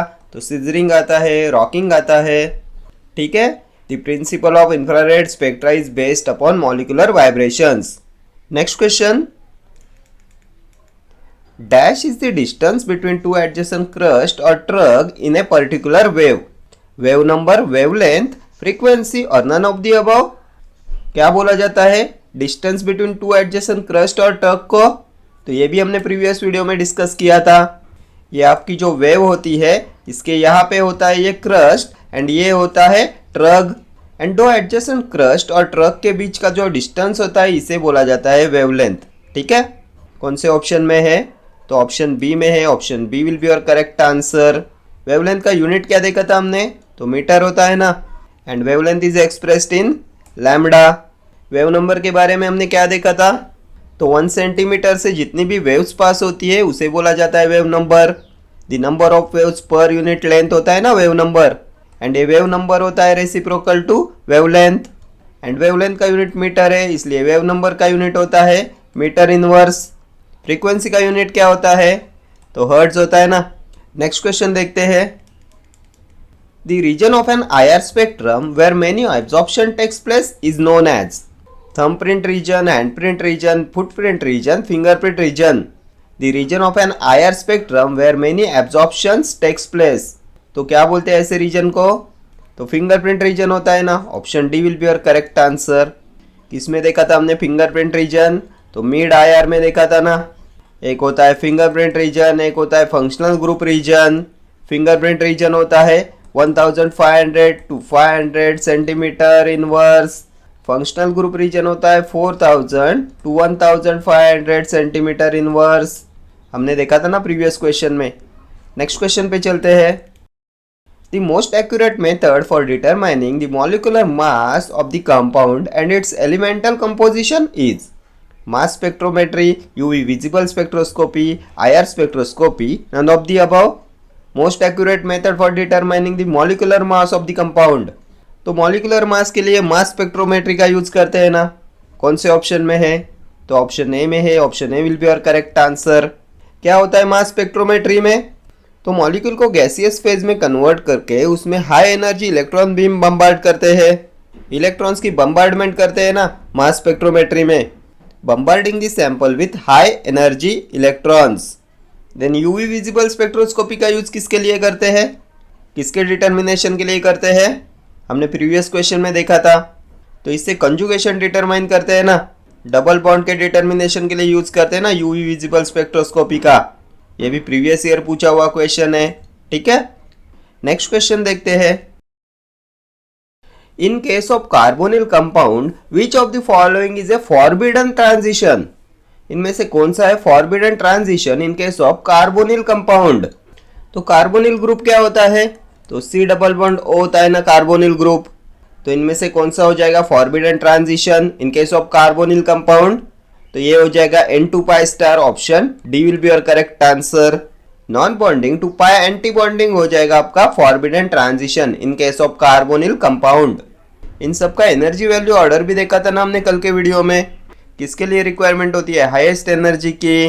देन किसके लिए रिक्वायरमेंट होती है? लोएस्ट एनर्जी की. जल्दी से मेरे साथ एक बार रिवाइज कर लो. तो highest energy sigma 2 sigma star. Then आता है N2 सिग्मा स्टार. इसके बाद आएगा pi 2 pi star. And then आता है N2 पाई स्टार. इसकी होती है lowest energy. Sigma 2 sigma star की होती है हाईएस्ट एनर्जी. एंड हमने देखा था ना जिसकी एनर्जी ज़्यादा होती है उसकी वेवलेंथ कम होती है. ठीक है. नेक्स्ट क्वेश्चन पे चलते हैं. Which of the following requires the most energy in IR? Wagging, twisting, rocking, asymmetric stretch. Requires the most energy in IR. तो हमने क्या देखा था? एक स्ट्रेचिंग वाइब्रेशंस होते हैं एंड दूसरे होते हैं बेंडिंग वाइब्रेशंस. एंड उसमें हमने देखा था ना stretching vibrations required more energy as compare to bending vibrations. Stretching vibrations के लिए ज़्यादा एनर्जी रिक्वायरमेंट होती है. ठीक है. तो अभी ऑप्शंस में हमें क्या दिया है? तो वैगिंग किस में आता है? बेंडिंग वाइब्रेशन में आता है. ट्विस्टिंग बेंडिंग वाइब्रेशन में आता है. रॉकिंग भी बेंडिंग वाइब्रेशन में आता है. असिमेट्रिक स्ट्रेच हमने किस में देखा था? तो स्ट्रेचिंग वाइब्रेशंस में हमने देखा था ना symmetric and asymmetric. So asymmetric stretch requires the most energy in IR. Option D will be your correct answer. ठीक है. नेक्स्ट क्वेश्चन पे चलते हैं. What is the SI unit of wave number? तो बहुत बार अभी हमने ये डिस्कस किया वेव नंबर क्या होता है. तो the number of waves per unit length होता है ना वेव नंबर. 1 सेंटीमीटर से जितनी भी वेव्स पास होती है उसे बोला जाता है वेव नंबर. ये वेव नंबर होता है रेसिप्रोकल टू वेवलेंथ. वेवलेंथ का यूनिट होता है मीटर. सो वेव नंबर का यूनिट हो जाएगा मीटर इनवर्स. कौन से ऑप्शन में है? तो ऑप्शन बी में है. Option B will be your correct answer. Metre inverse होता है ऐसा यूनिट ऑफ वेव नंबर. ये मीटर होता है unit of wavelength. Next question. Principle involved in mass spectrometer is excitation of electron, electron impact bombardment, molecular vibration, splitting of electrons, magnetic energy. Principle involved in mass spectrometer. तो ये भी हमने previous question में discuss किया था.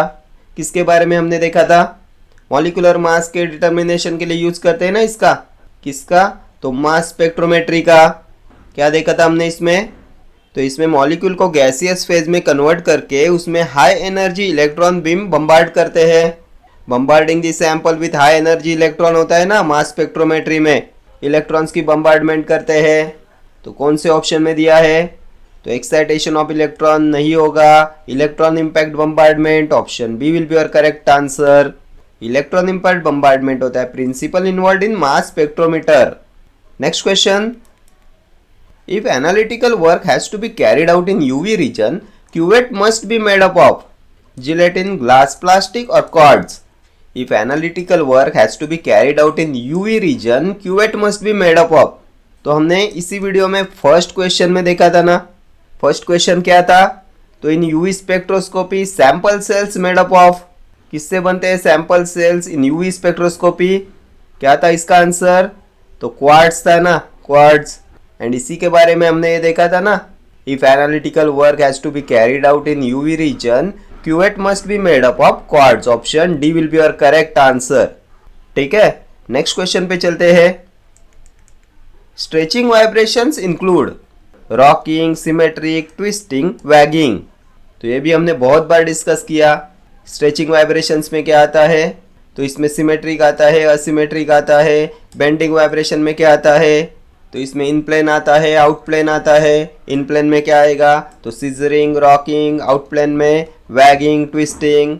तो अभी options check करो, रॉकिंग इन प्लेन में आता है, सिमेट्रिक तो सिमेट्रिक, असिमेट्रिक स्ट्रेचिंग वाइब्रेशंस में आता है। सो यही होगा आपका correct answer, option B. Twisting and wagging आते हैं आपके आउट प्लेन में, बेंडिंग वाइब्रेशंस में। ठीक है, next question, in UV spectroscopy propane shows the following transition. क्या शो कराता है प्रोपेन इन यूवी स्पेक्ट्रोस्कोपी, तो प्रोपेन होता क्या है, C3H8। स्ट्रक्चर कैसे होता है, तो C3H8, ये यहाँ पे H हो जाएंगे, ये होता है स्ट्रक्चर ऑफ प्रोपेन। तो प्रोपेन में सभी जगह पे सिंगल बॉन्ड है, एंड जहाँ पे सिंगल बॉन्ड है वहाँ पे क्या होता है, तो सिग्मा बॉन्ड होता है ना। तो क्या होगा करेक्ट आंसर, तो सिग्मा टू सिग्मा स्टार हो जाएगा, option A will be your correct answer. In UV spectroscopy propane show sigma to sigma star transition. ठीक है, सिंगल बॉन्ड जहाँ पे होता है वहाँ सिग्मा बॉन्ड होता है, एंड जहाँ पे डबल बॉन्ड होता है वहाँ पे होता है पाई बॉन्ड। नॉन बॉन्डिंग कहाँ पे होता है, तो ये हेटेरो एटम्स में होता है ना, ऑक्सीजन, नाइट्रोजन, सल्फर में होता है नॉन बॉन्डिंग इलेक्ट्रॉन। ठीक है, नेक्स्ट क्वेश्चन पे चलते हैं। Which of the following can be detected in mass spectrometer? Positively charged molecule, neutral molecules, neutral radicals, neutral particles. Detected in mass spectrometer.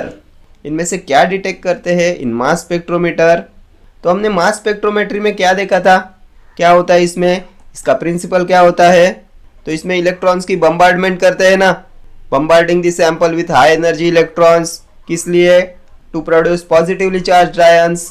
So option A will be your correct answer.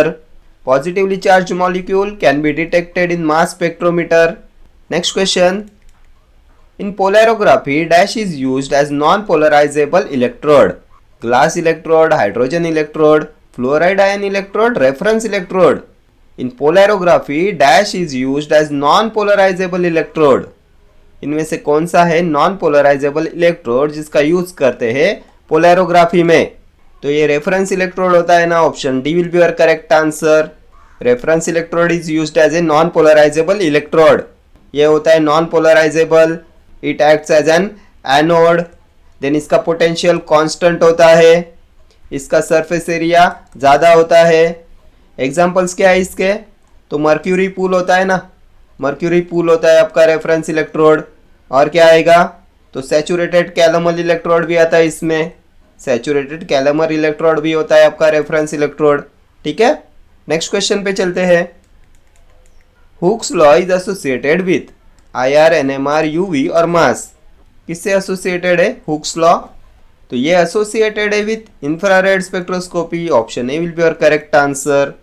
क्या होता है Hooke's law, तो stronger bonds absorbs at higher frequencies and weaker bonds absorb at lower frequencies. ठीक है, next question. Dash is the electrode whose potential is known and remains constant. Reference electrode, indicator electrode, pH electrode, graphite electrode. तो अभी हमने previous question में देखा था ना, किसके बारे में देखा था, इसका पोटेंशियल कांस्टेंट होता है, देन सरफेस एरिया इसका ज़्यादा होता है, ये एक्ट करता है एज एन एनोड, इसके एग्जांपल्स में हमने देखा था मर्क्यूरी पूल, और क्या देखा था, तो सैचुरेटेड कैलोमल इलेक्ट्रोड देखा था।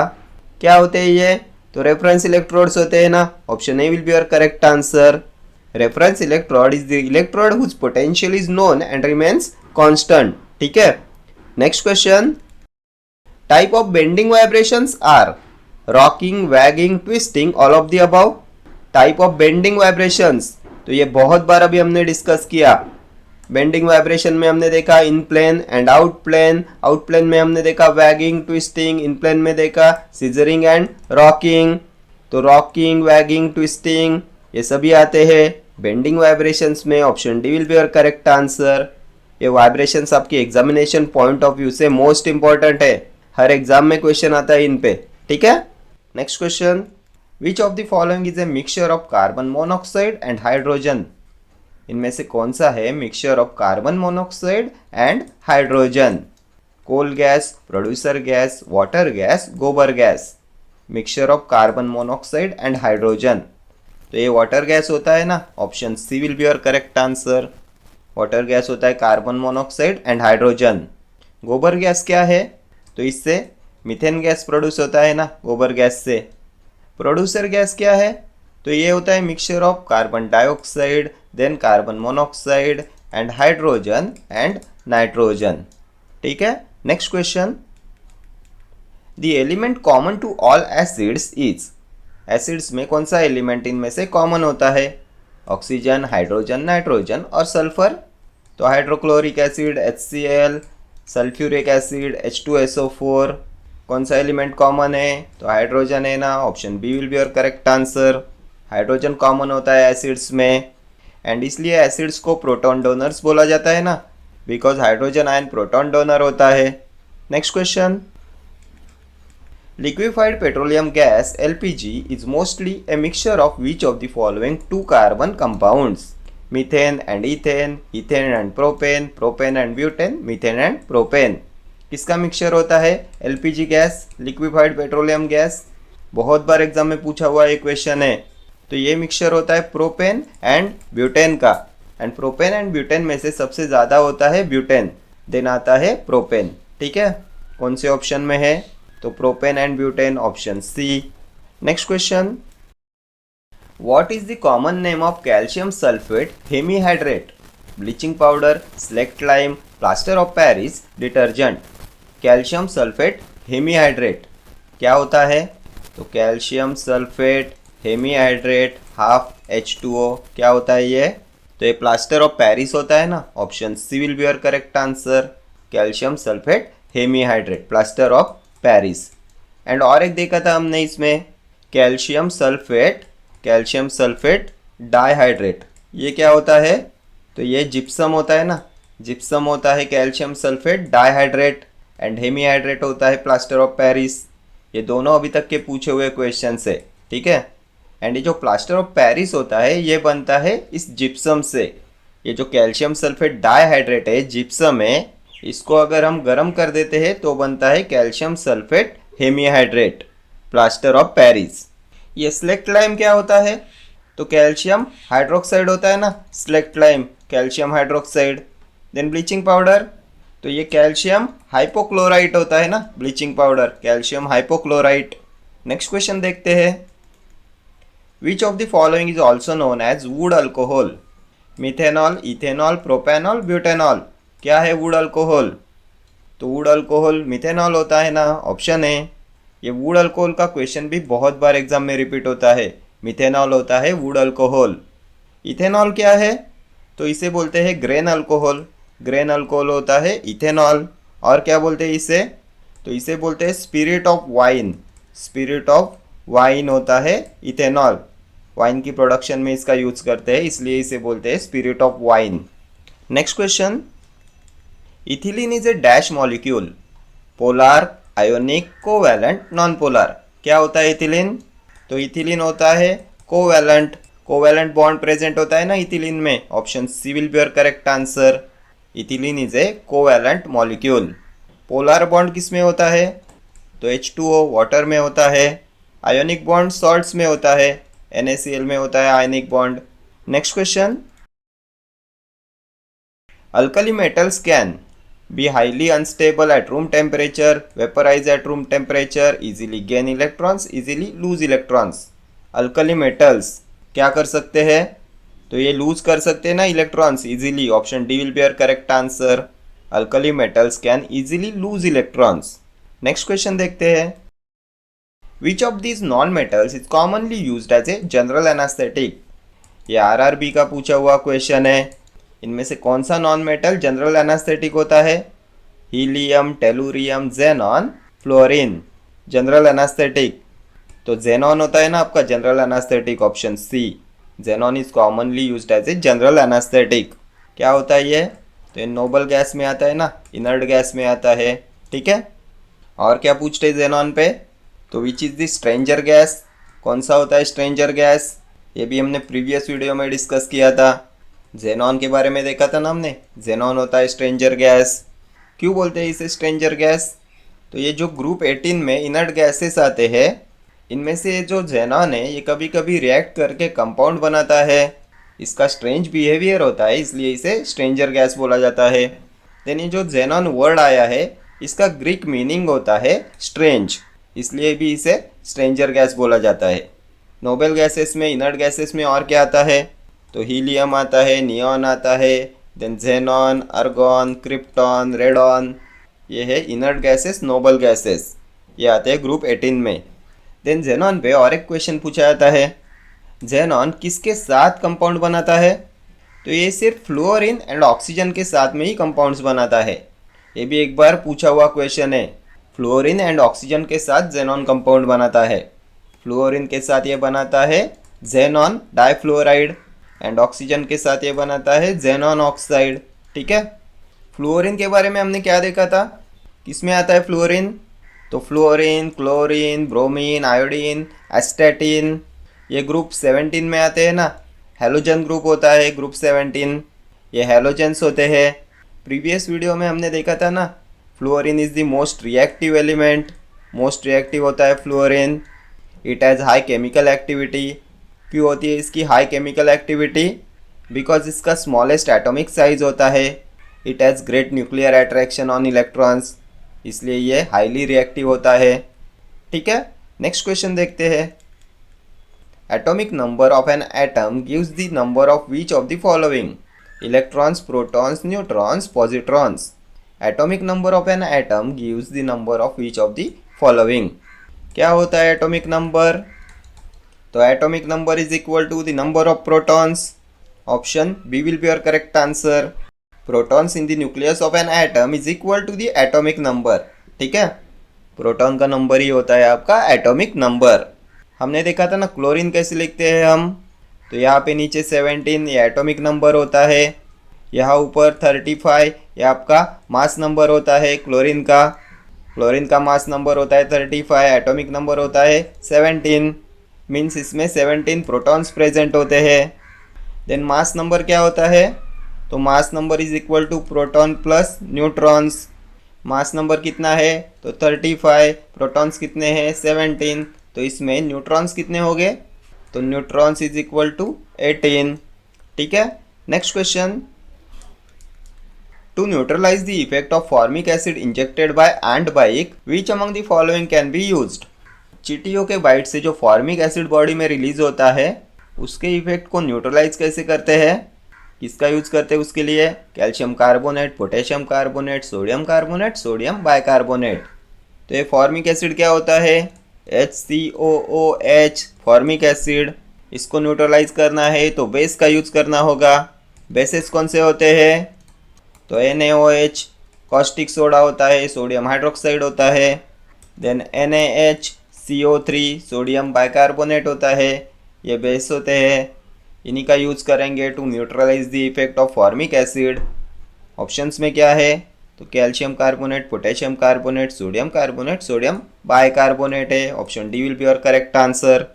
Sodium bicarbonate is also known as, तो बेकिंग सोडा इसे बोला जाता है ना, सोडियम बाइकार्बोनेट. ठीक है. ये HCO3 आपका होता है बाइकार्बोनेट. नेक्स्ट क्वेश्चन देखेंगे. Which of the following is the most used chemical for ripening of mangoes in India? Potassium iodide, silver iodide, ammonium nitrate, ethylene. कौन से केमिकल का यूज़ करते हैं आम को पकाने के लिए इंडिया में? The most use chemical for ripening of mangoes in India. तो आमों को पकाने के लिए यूज़ करते हैं कार्बाइड का। ये कार्बाइड से रिलीज होता है इथिलीन। ये कार्बाइड फलों में डाला जाता है, ये इथिलीन रिलीज कराता है।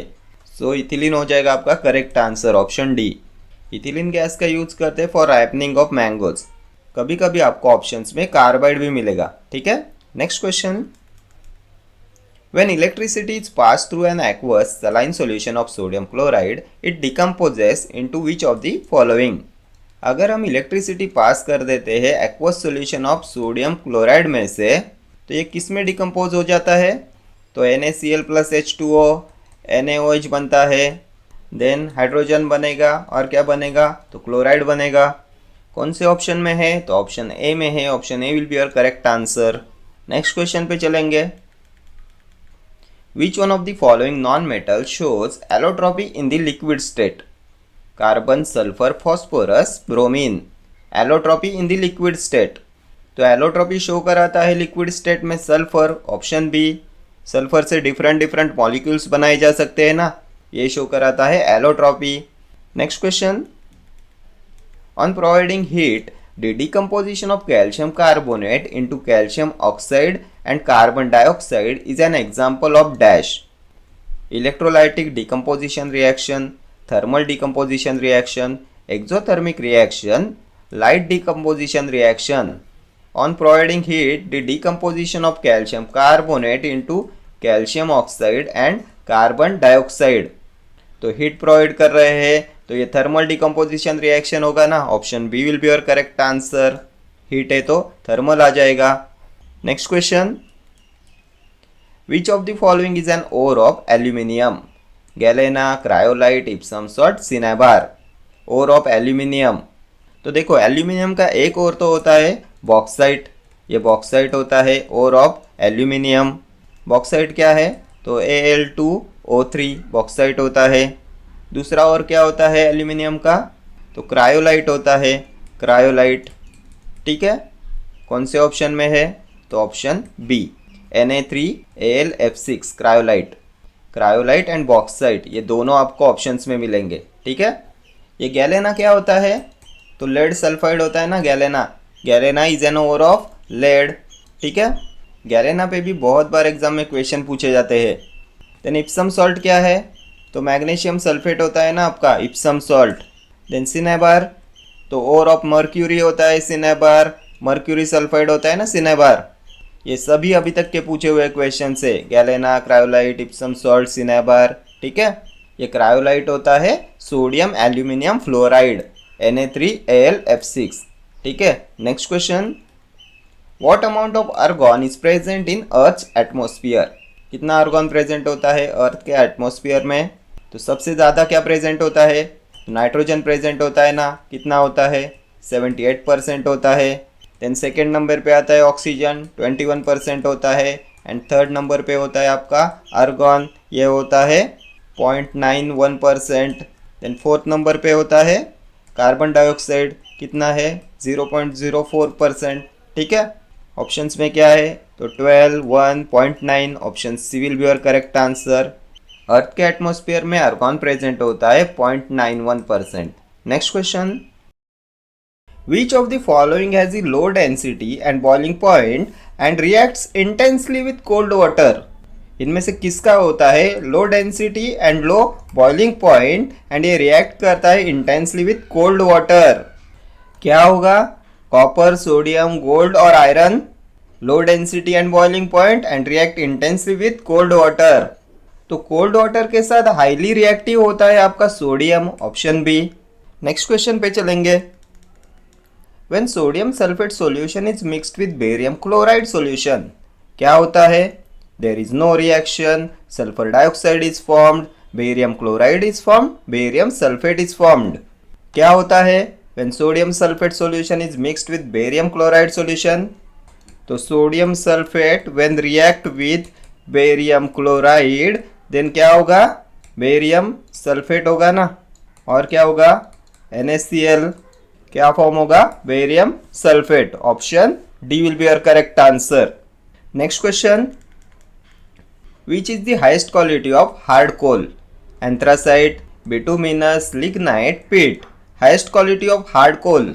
तो हाइस्ट क्वालिटी होती है एंथ्रासाइट की, देन आता है बिटुमिनस, देन आएगा आपका लिग्नाइट एंड देन आता है पीट. कौन से ऑप्शन में एंथ्रासाइट? तो ऑप्शन ए हो जाएगा आपका करेक्ट आंसर. एंथ्रासाइट की होती है highest quality. Next question. If water smells bad then that odour can be removed by adding. कैसे रिमूव करते हैं ये ऑर्डर? क्या ऐड किया जाता है? Alum, bleach, activated carbon, deactivated nitrogen. तो ये एक्टिवेटेड कार्बन होता है ना, option C will be your correct answer. ये इम्प्यूरिटी को एब्जॉर्ब करता है. Next question. What will be the gas produced in the reaction of sodium carbonate with hydrochloric acid? कौन सा गैस प्रोड्यूस होता है when sodium carbonate reacts with hydrochloric acid? तो NaCl के साथ रिएक्ट करता है, देन हाइड्रोजन CO3 के साथ रिएक्ट करेगा, वाटर बना देगा. CO3 से एक ऑक्सीजन निकल के CO2 रिलीज होगा. ऑप्शंस में क्या है? Hydrogen chlorine, hydrogen chloride, carbon dioxide. तो CO2 option D will be your correct answer. Carbon dioxide gas produced in the reaction of sodium carbonate with hydrochloric acid. ठीक है. Next question. Name the elements found in baking powder. क्या होता है baking powder में? तो sodium bicarbonate होता है ना बेकिंग पाउडर. क्या होता है इसमें? तो sodium, hydrogen, carbon and oxygen. कौन से ऑप्शन में है? तो सल्फर एलिमिनेट हो गया, पोटेशियम एलिमिनेट होता है. Sodium, hydrogen, carbon, oxygen, option C will be your correct answer. NaHCO3 होता है ना आपका बेकिंग पाउडर, इसमें sodium, hydrogen, carbon and oxygen present होते हैं. Next question. Which of the following can be used as coolant in a nuclear reactor? ये भी RRB का क्वेश्चन है. किसका यूज करते हैं as a coolant in nuclear reactor? Most frequently asked question है ये. Carbon dioxide, liquid sodium, helium gas. तो इन सब का यूज करेंगे ना as a coolant in nuclear reactor. Option D हो जाएगा आपका करेक्ट आंसर. ये सब होते हैं coolant, helium gas, liquid sodium and carbon dioxide. Then moderator कौन से होते हैं? मॉडरेटर्स, ये भी क्वेश्चन पूछा गया है. तो ग्रेफाइट रॉड होता है आपका मॉडरेटर, ग्रेफाइट. और क्या होता है? तो ड्यूटेरियम ऑक्साइड, हेवी वाटर होता है ना ये दोनों होते हैं moderators. Next question. Which of the following metals is stored in kerosene oil? किसे स्टोर किया जाता है केरोसिन ऑयल में? प्लेटिनम, कॉपर, सोडियम और गोल्ड. तो सोडियम को स्टोर करते हैं ना केरोसिन ऑयल में, ऑप्शन सी. और किसे स्टोर किया जाता है केरोसिन ऑयल में? तो पोटेशियम को करते हैं, देन लिथियम को करते हैं. सोडियम, पोटेशियम एंड लिथियम, इनको स्टोर किया जाता है केरोसिन ऑयल में. Next question. Which of the following compounds does not contain crystallization water? इनमें से किसमें नहीं होता water of crystallization? Baking soda, gypsum, washing soda, copper sulphate.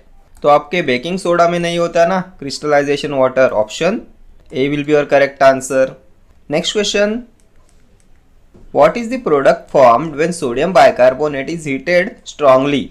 Sodium carbonate, sodium hydroxide, sodium peroxide, sodium monoxide. क्या होगा अगर sodium bicarbonate को heat किया जाता है स्ट्रांगली? तो वॉशिंग सोडा मिलेगा ना, ये होता है सोडियम बाइकार्बोनेट. बेकिंग सोडा होता है ना ये, एंड इसे अगर हीट करते हैं तो मिलेगा वॉशिंग सोडा. क्या मिलेगा? Na2CO3. और क्या मिलेगा? कार्बन डाइऑक्साइड और वाटर. क्या मिलेगा? Sodium carbonate. Option A will be your correct answer. Balance कैसे होगा रिएक्शन? तो 2 सोडियम है, 2 सोडियम हो जाएंगे, then 2 hydrogen, 2 hydrogen, 1 2 2 carbon, 2 carbon, 6 oxygen. तो 3 2 5 और 1 6 ऑक्सीजन हो जाएंगे. ठीक है. नेक्स्ट क्वेश्चन पे चलेंगे. Lime water turns milky on passing carbon dioxide gas through it due to the formation of. किसकी फॉर्मेशन से लाइम वाटर मिल्की होता है on passing carbon dioxide gas through it? तो लाइम वाटर क्या है? Calcium oxide, quick lime in water. क्या होगा इससे? तो कैल्शियम हाइड्रोक्साइड होगा ना, कैल्शियम हाइड्रोक्साइड. कैल्शियम हाइड्रोक्साइड क्या है? तो ये स्लेक्ट लाइम होता है. एंड इससे अगर कार्बन डाइऑक्साइड को पास कर देते हैं तो आपको मिलता है कैल्शियम कार्बोनेट, ये होता है लाइमस्टोन। कौन से ऑप्शन में है? तो ऑप्शन ए में है। Option A will be your correct answer. Next question पे चलते हैं। Common name of the compound CaOCl2, baking soda, baking powder, bleaching powder, washing soda. तो CaOCl2 क्या होता है? कैल्शियम हाइपोक्लोराइट होता है ना, क्या बोलते हैं इसे? Bleaching powder, option C. कैसे बनता है ब्लीचिंग पाउडर? तो स्लेक्ट लाइम से क्लोरीन गैस को पास कराते हैं तो बनता है calcium hypochlorite bleaching powder. Slaked lime जो होता है CaOH ट्वाइस, इससे अगर क्लोरीन गैस को पास कराते हैं तो मिलता है कैल्शियम हाइपोक्लोराइट, ये होता है ब्लीचिंग पाउडर। कैल्शियम हाइड्रोक्साइड, ये होता है slaked lime. And slaked lime कैसे बनता है? ये कैसे बनेगा? तो क्विक लाइम में पानी मिला के गर्म करने से मिलता है आपको स्लेक्ट लाइम। कैल्शियम ऑक्साइड में पानी मिला के उसे गर्म करने से बनता है स्लेक्ट लाइम। ठीक है, ये सभी क्वेश्चन अभी तक के पूछे हुए क्वेश्चन है। स्लेक्ट लाइम कैसे बनता है, क्विक लाइम कैसे बनता है, ब्लीचिंग पाउडर कैसे बनता है। बेकिंग सोडा क्या है? तो सोडियम बाइकार्बोनेट। बेकिंग सोडा ये बाइकार्बोनेट होता है ना, HCO3। B for bicarbonate, B for baking. Then washing soda क्या है? तो सोडियम कार्बोनेट होता है ना, वॉशिंग सोडा। ठीक है, बेकिंग सोडा को हीट करने से मिलता है आपको वॉशिंग सोडा। प्रीवियस क्वेश्चन में रिएक्शन देखा था ना हमने, अगर हम बेकिंग सोडा को हीट करते हैं तो मिलता है Na2CO3 washing soda plus carbon dioxide and water. ठीक है, next question. Elements that show the properties of both metals and non-metals are called allotropes, metalloids, alloys, metals। इनमें से कौन शो कराता है मेटल्स एंड नॉन मेटल्स दोनों की properties? तो ये मेटालॉइड्स होते हैं ना, ऑप्शन बी। कितने मेटालॉइड्स है? तो 7 मेटालॉइड्स होते हैं। किस में आते हैं ये? तो ये पी ब्लॉक में आते हैं ना पीरियोडिक टेबल के। क्या क्या आता है इनमें? तो बोरॉन आता है, सिलिकॉन आता है, जर्मेनियम आता है, देन आता है आर्सेनिक, देन आएगा एंटीमनी, देन टेलुरियम आता है, एस्टेटिन आता है। ठीक है, ये होते हैं मेटालॉइड्स। नेक्स्ट क्वेश्चन देखेंगे। विच of the following gases is released when sodium hydrogen carbonate is heated? Sodium hydrogen carbonate क्या होता है ये? तो सोडियम हाइड्रोजन कार्बोनेट, इसे अगर हम हीट करते हैं तो क्या रिलीज होता है? तो अभी हमने यहाँ पे देखा था ना, क्या रिलीज होता है? तो Na2CO3, देन CO2 रिलीज होता है, वाटर रिलीज होगा। सोडियम हाइड्रोजन कार्बोनेट क्या है?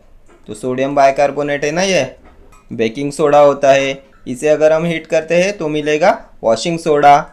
Washing soda sodium carbonate, and release होता है कार्बन डाइऑक्साइड। कौन से ऑप्शन में है? तो carbon dioxide, option C. Next question देखेंगे। Which is known as carbolic acid? कौन सा है carbolic acid? Phenol, ethanol, acetic acid, oxalic acid. तो कार्बोलिक एसिड क्या होता है? तो ये यहाँ पे OH ग्रुप प्रेजेंट होता है, ये हो गया कार्बोलिक एसिड। क्या बोलते हैं इसे? तो फिनॉल होता है ना, option A will be your correct answer. Phenol is also known as carbolic acid. Acetic acid क्या है? तो विनेगर होता है ना, vinegar is an aqueous solution of acetic acid, CH3COOH acetic acid. Vinegar contains 5 to 18% acetic acid by volume. ये भी question previous year question है। Vinegar contains 5 to 18% acetic acid, ये विनेगर होता है an aqueous solution of acetic acid. Oxalic acid किस में present होता है? तो टोमेटो में प्रेजेंट होता है ना ऑक्जेलिक एसिड। क्या होता है ये? C2H2O4 oxalic acid. देन हमने मैलिक एसिड देखा था, एप्पल में प्रेजेंट होता है, ये क्या होता है? तो ये C4H6O5 होता है मैलिक एसिड। ये भी क्वेश्चन बहुत बार एग्जाम में रिपीट हुआ है। ठीक है, next question. Cinnabar is an ore or mineral of? किसका ओर और मिनरल होता है सिनेबार? ये भी मोस्ट फ्रिक्वेंटली आस्क्ड क्वेश्चन है। Lead, manganese, molybdenum, mercury. तो क्या होता है सिनेबार? तो ये मर्क्यूरी सल्फाइड होता है ना सिनेबार, ओर ऑफ मर्क्यूरी होता है, option D. Next question. Which of the inert gases can form compounds? तो ये भी हमने डिस्कस किया हुआ है। कौन सा होता है? Helium, xenon, krypton, argon. कौन सा इनर्ट गैस फॉर्म कराता है? कंपाउंड्स। इसे स्ट्रेंजर गैस भी बोला जाता है। It is also known as stranger gas. ये इनर्ट गैसेस में आता है बट ये कंपाउंड्स फॉर्म कराता है, इसलिए इसे स्ट्रेंजर गैस बोला जाता है। इनर्ट गैसेस में इसका स्ट्रेंज बिहेवियर होता है। ये फ्लोरीन एंड ऑक्सीजन के साथ में कंपाउंड्स बनाता है। कौन सा होता है? तो ये जेनॉन ऑक्साइड बनाता है, देन जेनॉन डाइफ्लोराइड बनाता है। जेनॉन होता है ना, option B will be your correct answer. Xenon fluorine and oxygen के साथ में मिलके कंपाउंड्स बनाता है, इसलिए इसे बोला जाता है स्ट्रेंजर गैस। इसका स्ट्रेंज बिहेवियर होता है ना।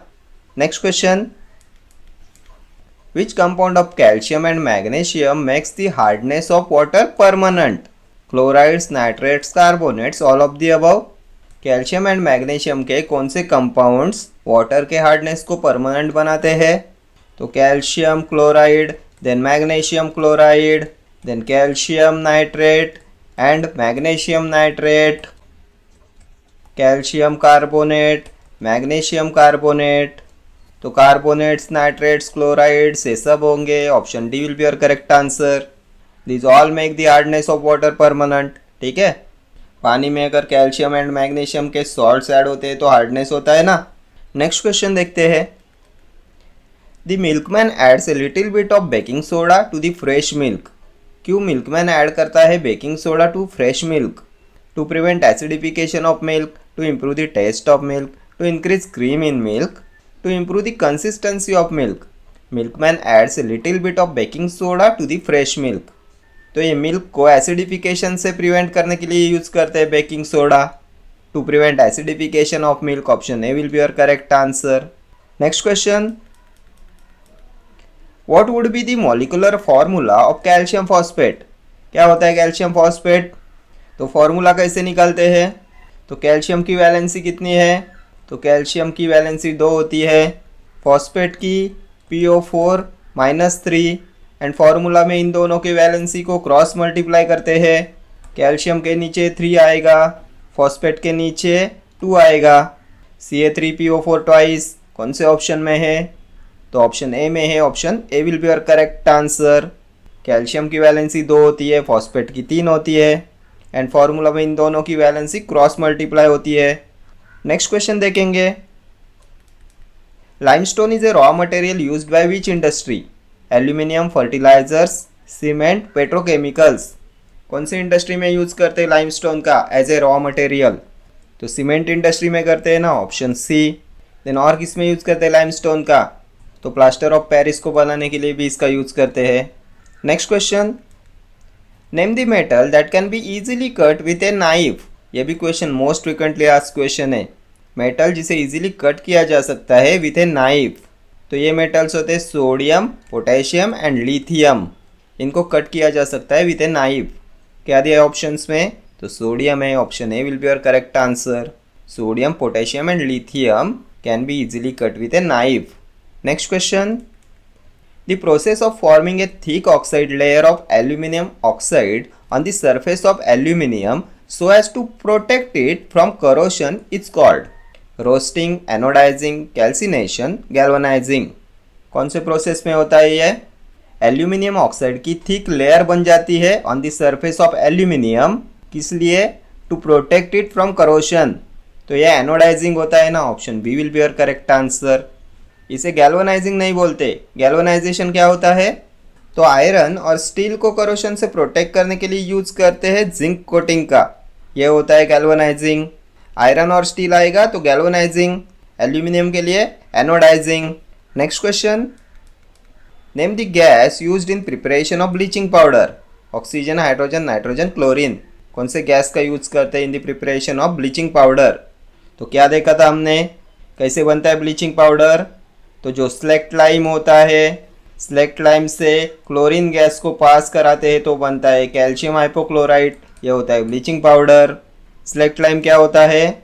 तो कैल्शियम हाइड्रोक्साइड होता है ना स्लेक्ट लाइम, इससे अगर क्लोरीन गैस को पास कर दिया जाए तो मिलेगा कैल्शियम हाइपोक्लोराइट, ये होता है ब्लीचिंग पाउडर। क्या होगा आंसर? तो chlorine, option D. And slaked lime कैसे बनता है, क्या देखा था हमने? तो जो क्विक लाइम होता है कैल्शियम ऑक्साइड, उसमें पानी मिला के उसे गर्म करने से मिलता है slaked lime, CaOH twice calcium hydroxide. ठीक है। Next question, which of the following is used as an ingredient of antacids? Ordinary salt, calcium sulphate, sodium hydrogen carbonate, sodium carbonate. Ingredient of antacids क्या होगा इनमें से? Antacids का ingredient तो हम घर में भी यूज़ करते हैं ना, बेकिंग सोडा, खाने का सोडा। क्या होता है ये?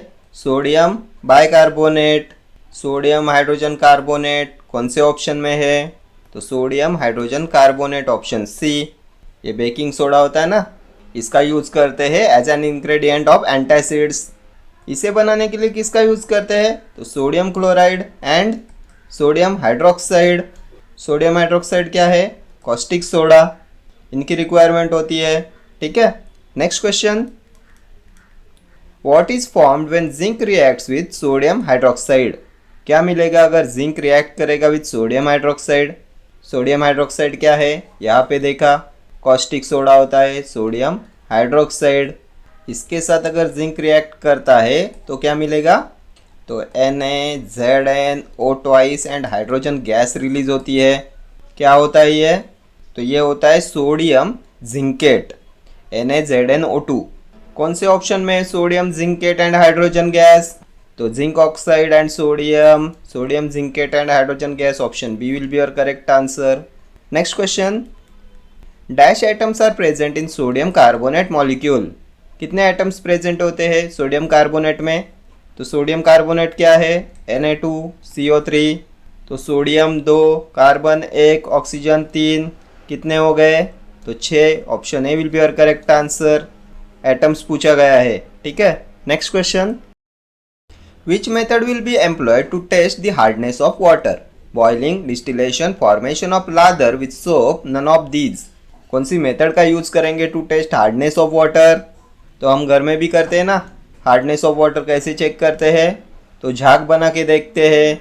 Formation of lather with soap, option C will be your correct answer. Next question, methanoic acid is normally found in muscles, urine, and stings, human brain. किस में होता है मिथेनोइक एसिड? तो चींटियों के काटने पे रिलीज होता है ना मिथेनोइक एसिड।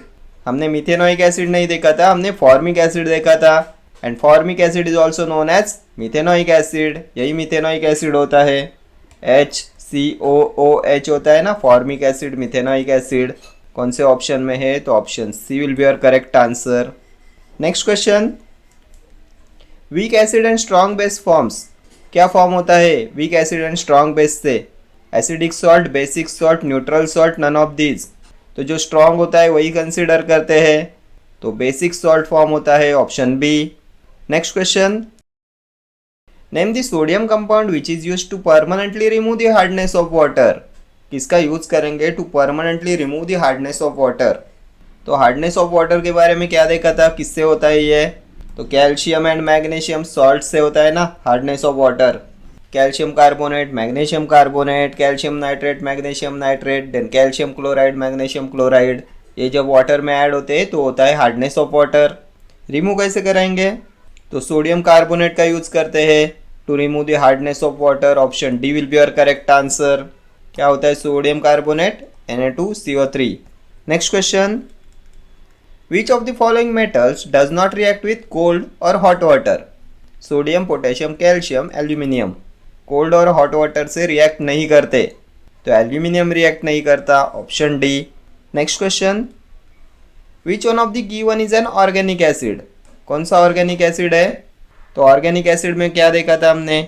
एसिटिक एसिड देखा था, oxalic acid, then uric acid, malic acid, then आता है formic acid, tartaric acid, then citric acid. क्या दिया है ऑप्शंस में? तो साइट्रिक एसिड है, हाइड्रोक्लोरिक एसिड नहीं होता, लैक्टिक एसिड होता है organic acid. So option A and C दोनों करेक्ट है, option D will be your correct answer. Hydrochloric acid क्या होता है? तो मिनरल एसिड होता है ना ये। It is also known as muriatic acid, spirit of salts होता है। ये म्यूरियाटिक एसिड का क्वेश्चन भी बहुत बार एग्जाम में पूछा जाता है। Hydrochloric acid is also known as muriatic acid and इसे स्पिरिट ऑफ सॉल्ट्स भी बोला जाता है। Next question, burning pyrites ore gives out क्या मिलेगा अगर पायराइट्स ओर को बर्न किया जाए, जला दिया जाए? Carbon dioxide gas, sulphur dioxide gas, nitrogen dioxide gas, nitric oxide gas. तो होता क्या है पायराइट्स ओर? तो सल्फर ओर्स को बोलते हैं ना पायराइट ओर्स। सल्फर ओर्स होते हैं पायराइट्स, जिनमें सल्फर प्रेजेंट होता है उन्हें बोला जाता है pyrites. So burning pyrites ore gives out sulphur dioxide gas, option B. ठीक है, जिनमें सल्फर प्रेजेंट होता है उन्हीं को बोला जाता है पायराइट्स। तो इन्हें जलाने से क्या रिलीज होगा? Sulphur dioxide gas. तो ये सभी क्वेश्चंस आपकी upcoming FDA and RRB examination point of view से मोस्ट इंपॉर्टेंट क्वेश्चंस है। इसमें अभी तक के पूछे हुए प्रीवियस ईयर क्वेश्चंस भी इंक्लूड है। ठीक है, okay friends, thank you for watching this video. See you in the next video. Till then do like, share, comment and subscribe to my channel. Thank you.